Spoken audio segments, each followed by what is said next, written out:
13h20, c'est l'heure du déversement. Durant 40 minutes, des milliers de litres d'eau trouble et nauséabonde vont dévaler le sous-bois pour terminer leur course dans le Bonne-Cros, le ruisseau en contrebas. Cette eau, c'est celle des effluents de la fromagerie du village. Chaque jour, elle est rejetée dans la nature. Une situation que dénonce le collectif SOS Loup et Rivière-Comtoise. Ça a été déjà signalé depuis un certain nombre d'années. On sait, puisqu'il y a eu des analyses faites par la préfecture, il y a des nitrites, il y a des phosphates.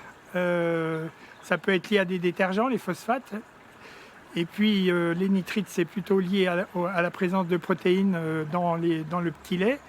Donc il est normal qu'une fromagerie ait des rejets, mais il faut que ces rejets soient traités avant d'être déversés dans la nature. Le problème est connu depuis plusieurs années. La station d'épuration de la fromagerie, qui date de 2006, a été conçue pour traiter 20 000 litres de lait par jour et non pas 33 000 comme elle le fait actuellement.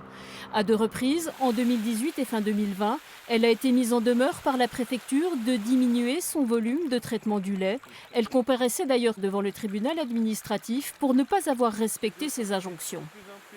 Les choses en environnement sont pas blanches ou noires. Enfin, il y a pas un bouton on/off sur ce genre de choses. Encore une fois, ce serait un petit peu réducteur de penser ça. Il y a des outils existants qu'on peut améliorer et il y a des outils nouveaux qu'on peut créer. Donc, voilà. Et la société Fromagerie Monin travaille sur ces deux aspects-là.